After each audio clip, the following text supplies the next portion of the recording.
Um, Speaking of getting out and not being fine, Liam Payne. So there are so many That was jokes a we could make bad here. segue. We're That not was going to make all the jokes here. There's a lot of jokes that can be made here. I'm not a fan of One Direction or Liam Payne. That doesn't mean that it doesn't deserve to be talked about. Um, but I wanted to kind of look at this from a different aspect. Obviously, Liam Payne was a member of One Direction. Recently passed away in Buenos Aires, Argentina, falling to his death. And let's talk a little bit about one little vein of this that hasn't really been talked about a whole lot, and that's kind of the avenues that Katie and I are looking for. Is we talk about famous things and big stories, but we try to find a different angle to chat about. And this yep. one is a modern drug cocktail that has been linked to Liam Payne's death, and we're going to try to explain what that is and what it does. So it is called pink cocaine, a modern drug cocktail that has been linked to the death of pop star Liam Payne is prompting concern from health officials as it spreads around Europe. The former One Direction star had reportedly taken the mixture of drugs known as pink cocaine before his death. Now, a partial autopsy turned up all the drugs that comprise the cocktail. An anonymous Argentinian source familiar with the toxicology report told the Associated Press. Now, cocaine and benzodiazepine were also said to be present in Mr. Payne's system at the time of his death. But that is not part of the cocktail known as pink cocaine, which is interesting. The 31-year-old musician was on a trip to Argentina when he fell from a hotel balcony and sustained fatal injuries. Tributes have been pouring in for the singer, including from his former One Direction bandmates who say they were completely devastated by his death. Here's everything you need to know about the drug mixture linked to Mr. Payne's death. Pink cocaine is a synthetic mixture of drugs, which typically does not actually include cocaine. The three most Whoa. right. The three most common substances that can be found in it are MDMA, ketamine, and And 2C-B. Ketamine is the drug that was linked, horse trank. huh? Horse trank. Yeah, but that was the drug that was linked to Matthew Perry's death. Ketamine. Yep. Now, MDMA, or otherwise known as Ecstasy. ecstasy, is a common party drug with stimulant and minor psychedelic properties. Ketamine, which is similarly popular, is a powerful anesthetic with dissociative, sedative, and hallucinogenic effects. I can see why Katie didn't want anything to do with this story now. There's a lot of frickin' syllables in this one. I actually would have been better at pronouncing this one than the legal shit. 2CB is a less commonly known substance. It is a potent psychedelic drug with hallucinogenic and stimulant effects. MDMA and 2CB are both Class A drugs, while ketamine is a Class B drug. This dangerous drug cocktail makes for an incredibly potent experience. It has been linked to a growing number of drug related deaths in recent years. The drug is typically found in powder or pill form and is recognizable for its vibrant pink color, artificially added to make it more appealing. Like psychedelic drugs is not appealing enough. A key expert concern around pink cocaine, sometimes known as 2C, arises from so wait a minute. The cocktail has a nickname of pink cocaine, which has a nickname of 2C. Fucking stupid. It arises from the unpredictable mix of substances, each carrying its own risks. While the name may suggest to users that they will be taking cocaine, it will likely be several other drugs. The inclusion of ketamine is of particular concern, as abuse of that substance can lead to loss of consciousness and difficulty breathing, which can lead to death in some cases. Now, dating back to the 70s, the drug resurfaced in its modern form in Colombia around 2010, quickly grew to popularity in Latin America, and has now spread to Europe.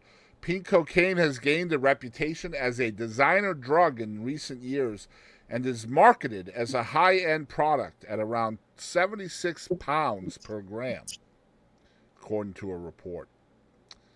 What do you think of this whole situation with Liam Payne, Kadie? That, well, for one, it's really sad. For two, it amazes me. Like, everyone in their life, or everyone, okay, everyone listening to this, everyone on the planet has been involved in their life somehow. Whether it's them, somebody they know, everybody's had a taste of it, Yep. you know?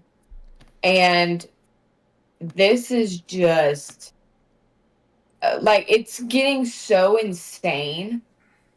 Like, I've never done any of this shit, let me just say, but I know my stuff and I like to stay well educated about, especially about, I don't know why this interests me.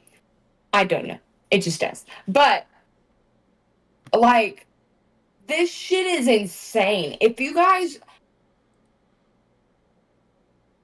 I don't think for people, okay, I had a friend that did ketamine all the time. Okay. I would see him on that. That was insane. Like, and then combine it with ecstasy and then 2C-B. Like, it's getting so insane. Like, it's all cocktails now. Yep. Like, this thing isn't enough. Let's add this. This isn't enough. Let's add this. Like, it's really, it's sad, but also, and like, we're making it pink. Like, what? More appealing. Yeah, let's make it let's brand it pink cocaine Gotta have an because every upper and a rich downer. person That's wants right, cocaine. Fubar. And that's the thing, right? Like, so many people already know that these cocktails are dangerous. Like, and They're these, all dangerous themselves. I mean, yeah. maybe not like And how ecstasy, many? but How we talked about this a few episodes ago with the 27 Club, where so many young people are dying without knowing. Well, they know, but addiction overshadows the risk in their mind. I mean, at or the some point in kid. time, somebody that cares about these people that are doing these dangerous drug cocktails, they have to put their foot down. Like, you have to stand up to them and try to get them help, at least somehow, if you love them, right? And I don't. I understand people have problems, and I don't understand. Okay, obviously I don't understand because I haven't done hard drugs, but being around like people that have been on ketamine, on heroin, fentanyl, this is like they wouldn't do this shit. Mm-hmm. You know what I mean? Like, these rich people are fucking retarded. I can't say that word anymore. Not right. Not right. I'll just say that. It's just, Yeah. I mean, you and I have not done hard drugs, but we understand addiction, right? And whether we've all been addicted to something, whether it's hard drugs or alcohol or soft drugs or food or, I mean, there's so many different things you can be addicted to. So we all understand addiction. And addiction is one of those things that is just not something you can attach any kind of logic to, right? You just No. can't do it because that's the nature of addiction. And so you need somebody that's got that logic there to step forward. You have love for the human, and you know they're doing something that could cause them to stop breathing and not exist anymore.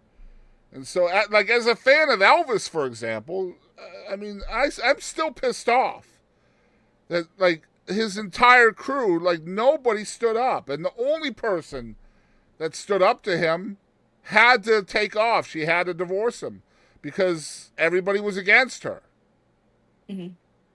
And so, like, with the Elvis situation, it was just a bunch of people. They had a golden goose, and they needed the golden goose to perform, so that they could the golden goose could make the money to pay all of them. So you do what the golden goose wants, but at some point in time, somebody has to apply logic to the situation and understand that once the golden goose stops breathing, nobody's being paid anymore. Yep.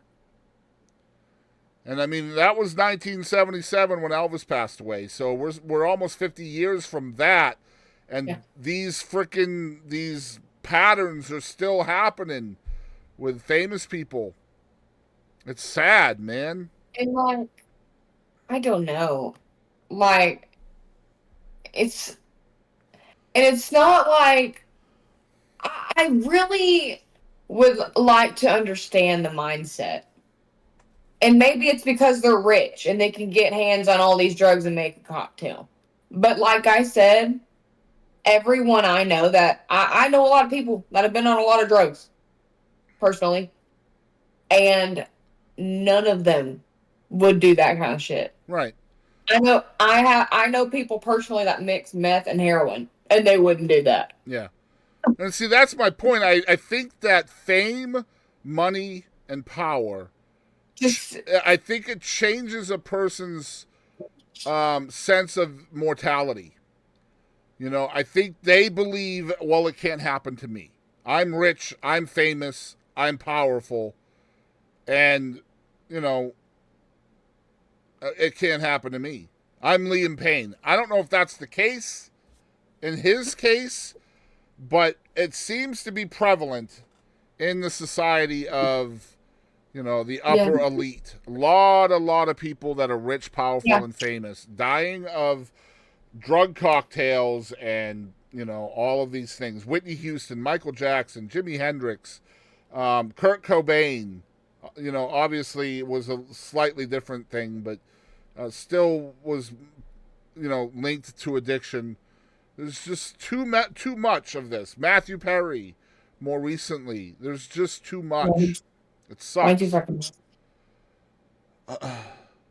It's no different than Diddy. Why you got to do such crazy stuff when you're rich? That's the thing, Fubar. They don't think anything will happen to them because they're Mm-hmm. bulletproof, they're rich, they're famous, they're immortal, they're young. All of these things add up to it won't happen to me. Yeah. I can't be touched. You know? I don't know, man. It's too bad. I know Liam Payne was loved by millions of people around the world, so it sucks for all of those people that really loved him. Absolutely. And obviously, One Direction was one of those boy bands that was absolutely, you know, Huge. obsessed over by young girls all over the planet. So there's a lot of young girls that are hurt by this. I know a couple myself that are in the music business that this really, you know, hit them hard, and so I'm looking out for them, and that's why I refuse to tell the dark humor jokes that are so easily inserted I was into this story. wondering. There was a million of them that you can tell here, but